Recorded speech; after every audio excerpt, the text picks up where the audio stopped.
Welcome back नाजरीन।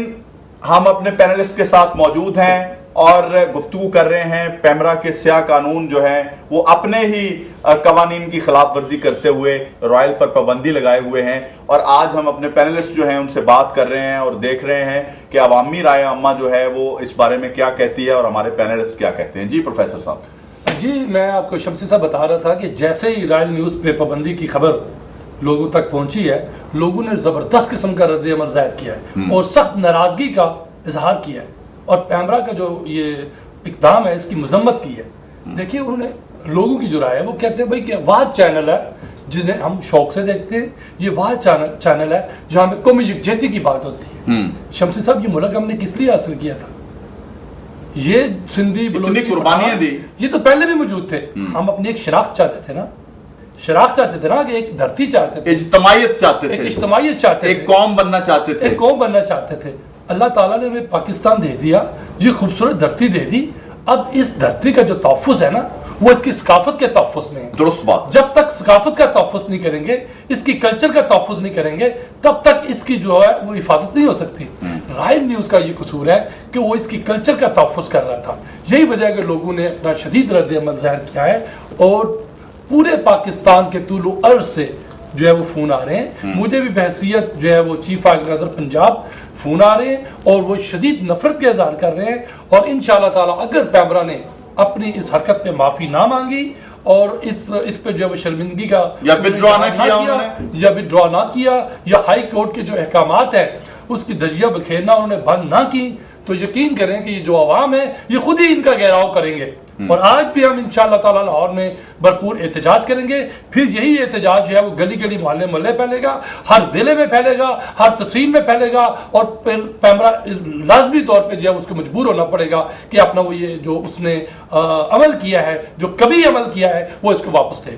बेहतर यही है कि पैमरा के लिए बेहतर यही है कि वो फौरी तौर पे जो है वो ये जो उसने हुक्म दिया है इसको विड्रॉ करे और ये जो केबल ऑपरेटर्स को फोन किए जा रहे हैं उनको जो है वो डराया जा रहा है, फौरी तौर पे इस अमल को बंद किया जाए ताकि लोग जो है वो अपनी सकाफत के मुताबिक जो उनको नजर आ रहा है, जो उनकी मुल्क की जो असल खबरें हैं, जो हकीकत पे मबनी खबरें हैं, जो तस्दीक पे मबनी खबरें हैं, वो उनको सुनने का मौका मिले। उन्हें कश्मीर के बारे में पता चले कि कश्मीर के एक्चुअल हालात क्या हैं, उन्हें अपने मजहब के बारे में पता चले, उन्हें कौमी यकजहती के हवाले से जो इक़दाम किए जा रहे हैं उसके हवाले से पता चले, उन्हें जो हुकूमत की लूट खसूट है, जो करप्शन के सारे जो केसेस हैं उनके हवाले से वो जानना चाहते हैं। और अगर ये चैनल बंद कर दिया जाता है खुदा न खास्ता, तो फिर वो हकीकत से जो है वो किस तरह बाखबर होंगे। अच्छा दुरानी साहब, इन्होंने तो वो पब्लिक का बताया ना, आप देखें कि जिस तरह का रवैया जो पैमरा रखे हुए है, आप देखें रॉयल टेलीविजन के साथ कितने लोगों का रोजगार वाबस्ता है, हजारों लोग हैं, हजारों में लोग हैं। जिस तरह का वो अमल कर रहे हैं, इस अमल से बेरोजगारी तो पहले ही पाकिस्तान में बहुत ज्यादा है, इस अमल से कितने लोग बेरोजगार हो सकते हैं? सर देखें, सबसे बड़ी बात यह है कि एक प्रोफेशनल सहाफ़ी बनने में कम से कम 10 से 15 साल लगते हैं। दुरुस्त बात है। और आप ये देखें कि रॉयल में बेशतर एंकर जो हैं उनको 25-25, 30-30 साल हो गए। उन्होंने अपनी एक जिंदगी का अरसा, अपनी जवानी जो है वो इस सहाफत को दे दी। ठीक है जी। आज वो यहाँ पर प्रोग्राम कर रहे हैं, आज वो यहाँ पर न्यूज एडिटर हैं, न्यूज कंट्रोलर हैं, एंकर हैं और दूसरे शोबों में काम कर रहे हैं। मैं आपको इस हवाले से बताना चाहता हूँ कि मैं इस वक्त 2 प्रोग्राम कर रहा हूँ। एक प्रोग्राम है कड़वा सच और दूसरे प्रोग्राम का नाम है कसूर किसका। अब मुझे बताएं कि क्या रॉयल टीवी जो है उसका ये जुर्म है कि अगर एक मेरी माँ, मेरी बहन, मेरी बेटी, उसके साथ जुल्म हुआ हो और हम उस जुल्म करने वाले को सामने मंजर आम पर लेके आए, हम उसकी निशानदेही करें, क्या हम ये गुनाह कर रहे हैं कि अगर एक बुजुर्ग जो है जिसकी 100 साल की कमाई जो है वो कोई लूट के ले जाए, कोई MNA, कोई MPA या कोई और उस पे उसकी जमीन पर कब्जा कर ले, या हमारा सबसे बड़ा जुर्म ये है कि अगर किसी जगह पर हमारी 2 माजूर बहनें जो हैं उनके सर पे हाथ रखने वाला कोई नहीं है। एक ऐसी खातून है जिसके 5-6 बच्चे हैं और वो सारे के सारे मफलूज हैं, अपाहज हैं और उनका इलाज करने वाला कोई नहीं है। ये रॉयल टीवी को क्रेडिट जाता है अल्लाह के फजलो करम से कि हमने ना सिर्फ उन अपाहज बच्चे बच्चियों की आवाज उठाई बल्कि उनको अस्पतालों में भी दाखिल कराया और उनके लिए जितनी मुमकिन खिदमत हो सकती थी वो हमने की। अब ये हमारा जुर्म है कि हम ये तमाम काम कर रहे हैं और उसके बाद उसके सिले में ये कहा जाता है, धमकियां मिलती हैं कि आप जी क्रिटिसाइज ना करें। कौन मुजरम है इसका मुझे बताएं।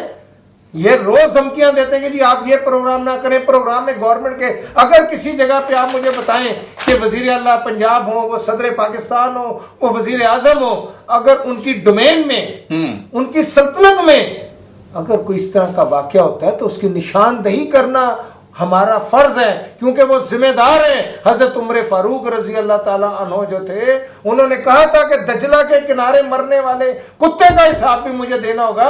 तो क्या हमारे ये जो लोग हैं जो कि हुक्मरान हैं, क्या उनका हिसाब नहीं होगा? मैं तो क्लियर कट कहता हूं कि होगा अमीर शहर का मुझसे ना एहतराम, मेरी ज़बान के वास्ते ताले खरीद लो। तो इंशाअल्लाह ताला हमारी ज़बान के वास्ते ये ताले खरीदे और उन तालों में अल्फियां डाल दें, लेकिन इंशाअल्लाह ताला ना सिर्फ हम जंजीरें तोड़ देंगे बल्कि वो ताले लगे ताले भी तोड़ देंगे। जी अच्छा, ये इन्होंने जो ताले की बात की है, इनकी बात से मैं थोड़ा सा आगे बढ़ाना चाहता हूँ।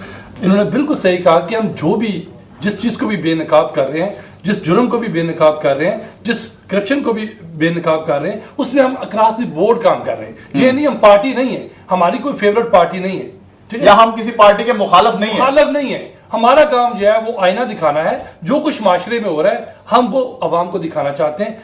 हम एक राय आमा मरतब करते हैं और ये राय आमा मरतब करते हुए हम जो एक सहाफती असूल हैं, जो एक मैं समझता हूँ कि नेक निश्ती पे मुश्तमिल है, हम उनका पूरा अच्छा नहीं प्रोफेसर, यहाँ एक मैं और बात करता चलूं नाज़रीन से। सिर्फ हम राय आमा सिर्फ किसी पार्टी की फेवर में हमवार नहीं करते, बल्कि पाकिस्तान की मोहब्बत में, पाकिस्तान के लिए कौमी यकजहती के लिए और हमारी जो जंजीर है सूबों की, उसको एक होने के लिए जैसे एक मुट्ठी है, हम तरवीज देते रहेंगे। रॉयल टीवी से हम प्रोग्राम भी करते रहेंगे और हम चेयरमैन रॉयल न्यूज की क़यादत में हम आगे बढ़ते रहेंगे। मैं समझता हूं पैमरा को होश के नाखुन लेने हैं और अदालती अहकामात पे अमल दरामद करना है। जी खालिद बिन नाज साहब। जी, अपने बड़े पुरजोश अंदाज में उससे पहले दुरानी साहब ने कहा, पाकिस्तान के अंदर और ख़ास तौर पे जब अवाम की बात करते हैं तो अवाम की नब्ज़ जो है जिन इशूज़ के साथ जुड़ी हुई है, रॉयल न्यूज़ उनको आगे लेके चलता है और हमेशा चलता रहेगा। आपने भी उसी का अज़म का इज़हार किया, दुरानी साहब ने भी किया, प्रोफेसर साहब ने भी किया। आप देखिए कि पाकिस्तान के अंदर जब चैनल्स की बात की जाती है तो बहुत सी ऐसी चीज़ें हैं जो अवाम कुछ और सोच रहे होते हैं और चैनल्स कुछ और दिखा रहे होते हैं। ऐसा ही है, हो ये रहा होता है कि पाकिस्तान के मफादात को एक तरफ रख के, अपने मफादात को सामने रख के प्रोग्रामिंग की जाती है और उसके तहत मामलात को आगे बढ़ाया जाता है। जब आपका बिल किसी और जगह से पे हो रहा हो तो फिर आप उसके मफादात के लिए काम करेंगे। जब आपके सेटेलाइट की फीस कोई और अदा कर रहा हो तो फिर आप उसके मफादात को वॉच करेंगे, सामने रखेंगे। तो जब आपने खुद ही अपने काम करने हैं, आपने फीस भी खुद अदा करनी है, आपने अवाम की बात भी करनी है और आपने उस नेटवर्क में भी शामिल नहीं होना, तो फिर इस तालाब के अंदर अगर सारा जो मामला है उसमें अगर एक आदमी आपके साथ ना चले तो वो तमाम का तमाम तालाब जो है वो उसको डिस्टर्ब कर सकता है। तो इसलिए उनकी कोशिश यही है कि एक भी अगर कोई आवाज बुलंद कर रहा है 80 चैनल्स में से, तो वो आवाज भी खामोश कर दी जाए पाकिस्तान के अंदर, ताकि ये आवाज किसी भी कान तक ना जा सके। नवाब नसरुल्लाह खान थे, दुरानी साहब, वहाँ पे कोई भी जर्नलिस्ट चला जाता था तो वो उसको इंटरव्यू देते थे। एक दफ़ा सीनियर सहाफ़ी वहाँ पे बैठे हुए थे जंग के, नवाब के, उन्होंने कहा कि जी आप क्यों देते हैं इसको इंटरव्यू, इसका तो अखबार शायद छपता भी नहीं है।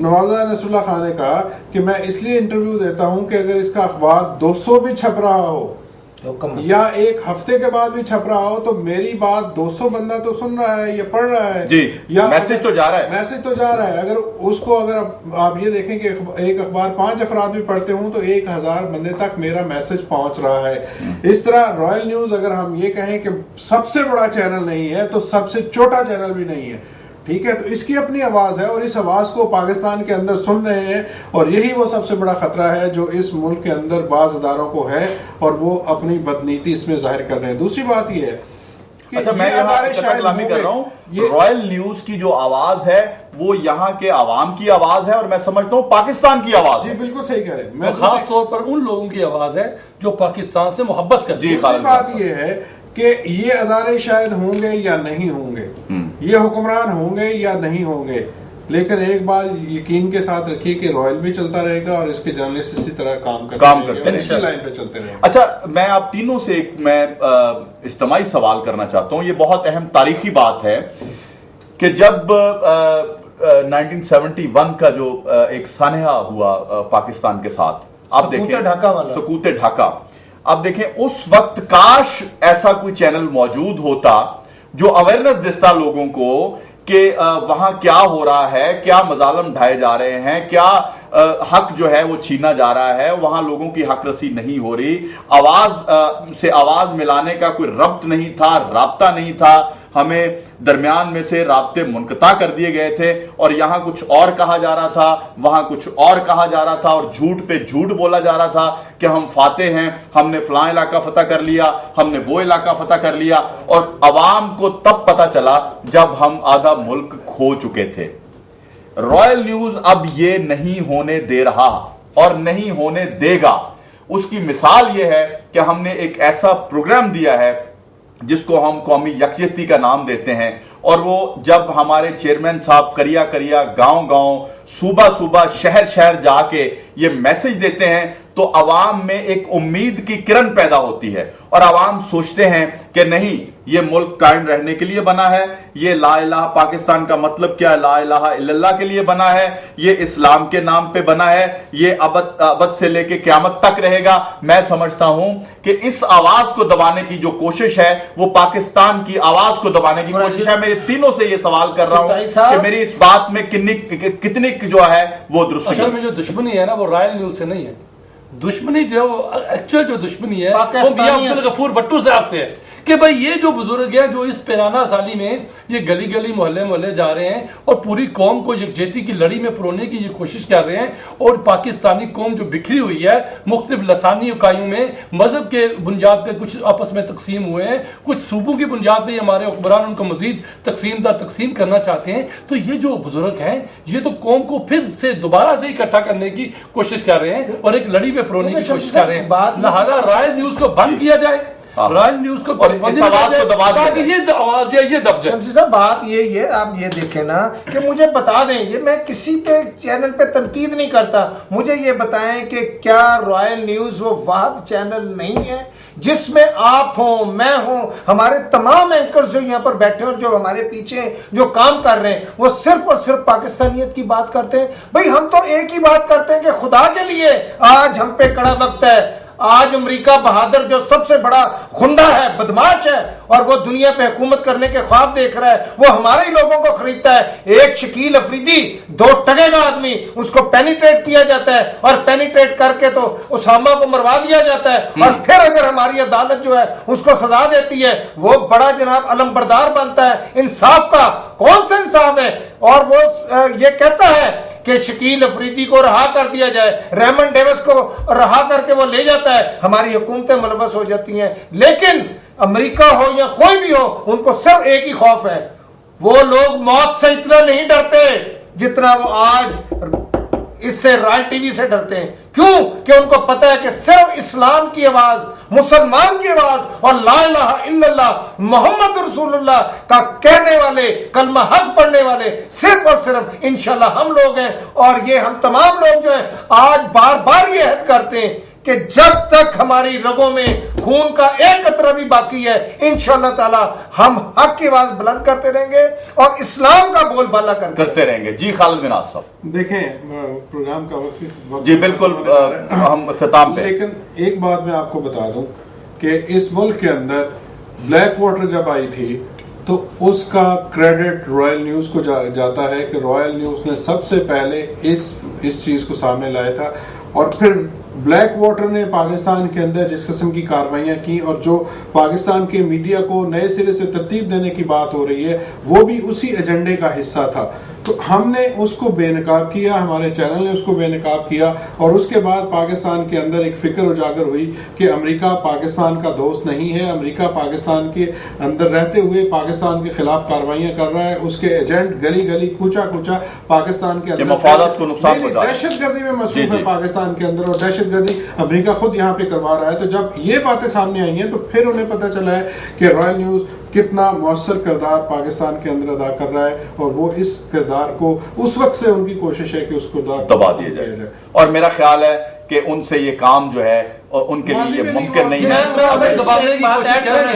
प्रोग्राम का वक्त चुके मैं सर सिर्फ एक बात ऐड करना चाहूंगा, वो ये है कि आप देखें कि पेशावर में, कोयटा में, कराची में, हैदराबाद में, इवन के बहावलपुर में जो अमेरिकन एजेंट पकड़े गए, जिनके पास असला था, जिनके पास से जदीद आलात बरामद हुए, मुझे बताएं किस टीवी चैनल ने उसको हाईलाइट किया है? हमने उन अमरीकियों के बारे में एक एक चीज बताई है कि ये वो जासूस है जो कि इस वक्त हमारे मुल्क में दाखिल हुए हैं और ये हमारे मुल्क के खिलाफ नापाक इरादे रखते हैं और हमारे मुल्क को तबाह बर्बाद करने की साजिश कर रहे हैं। शम्सी साहब, एक आखिर में मैं सिर्फ एक बात कहूंगा, और उन लोगों को खासतौर पर उन कुव्वतों को जो रॉयल न्यूज़ की आवाज़ को दबाना चाहते हैं, उनको यह है कि रुकती है मेरी तबाह तो होती है रवां हो। ये जितना हमें दबाएंगे हम उतना ही उभरेंगे। जी प्रोफेसर साहब, आपका बेहद ममनून हूँ। दुरानी साहब, आप तशरीफ लाए मेरे प्रोग्राम में, बहुत आपका शुक्रिया अदा करता हूँ। खालिद मिनाज साहब, आपने वक्त निकाला। आज आपने शेर नहीं पढ़ा, दूसरे मैं यकीन आपका प्रोग्राम की जो है ना वो सबसे बड़ी बात। अच्छा, मैं जनाब मैं शेर जनाब बिल्कुल, आप तो वैसे भी हुस्न और इश्क के बारे में बहुत अच्छा खालिद मिनाज साहब, बहुत ममनून हूँ। नाज़रीन, आपने मेरे पैनलिस्ट जितने भी थे उनकी गुफ्तगू, उनके जज्बात और उनके एहसासात और उनकी जिम्मेदारी आपने देखी कि उन्होंने इंतहाई जिम्मेदाराना गुफ्तगू करते हुए आप तक वो जो बातें थी, वो मामलात थे जो पहुंचाए, वो इसलिए पहुंचाए कि आपको भी इल्म हो। कहते हैं कि जुल्म होता देखना भी जुल्म है, और आप जब आवाज बुलंद नहीं करेंगे और हमारे लिए या अपने लिए, बेसिकली रॉयल के लिए जब आप बात करेंगे या रॉयल टीवी आप देख रहे हैं, तो फैसला चूंकि खुद आप करने वाले हैं, फैसला आप करेंगे कि हम सच बोल रहे हैं या झूठ बोल रहे हैं। हमने हमेशा सच की आबियारी की है और सच के पौधे पे सच्चाई के ही फूल लगते हैं। मैं पैमरा के लिए सिर्फ इतना कहना चाहता हूं कि फितना अंगेज तकल्लुम से खामोशी बेहतर, फितना अंगेज तकल्लुम से खामोशी बेहतर, फितना पर्दाज खामोशी से कलाम अच्छा। इसी के साथ आज तक के प्रोग्राम के लिए जवाद शम्सी को इजाजत दीजिए। अल्लाह हाफिज।